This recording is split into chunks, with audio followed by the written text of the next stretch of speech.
Samantala, kalaboso ang isang newly identified drug personality sa isinagawang buy-bust operation ng mga otoridad sa Balay City, Bukidnon. Nakatutok dyan si Patroluman Raisa Sahonia.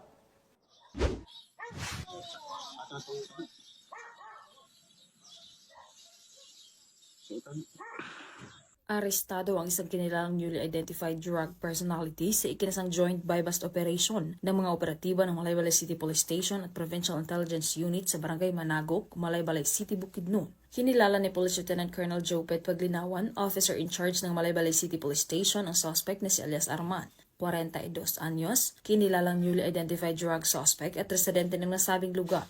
Mukhang gidakop sa sugyan ka sa imong katungod, mukhang gidakop sa sala sa pagpauliga sa gidiling duga.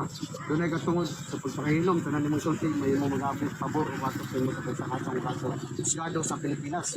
Ay katungod sa pagkuha sa imong abogado, kung hindi ka makaapol, ang gobyerno matang sa imong isa. Mauna ang pao. Abot ka kayo sa imong katungod.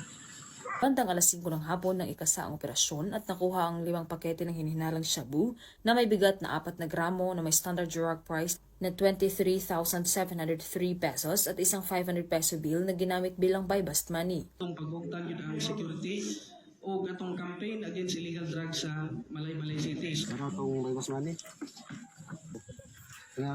Naharap ang suspect sa kasong paglabag sa RA 9165 o Comprehensive Dangerous Drugs Act of 2002. Mula dito sa Northern Mindanao, ako ang inyong Police News Network Correspondent, Patrolwoman Risa Sahonia, alagad ng batas, tagataguyod ng Balitang Pulis.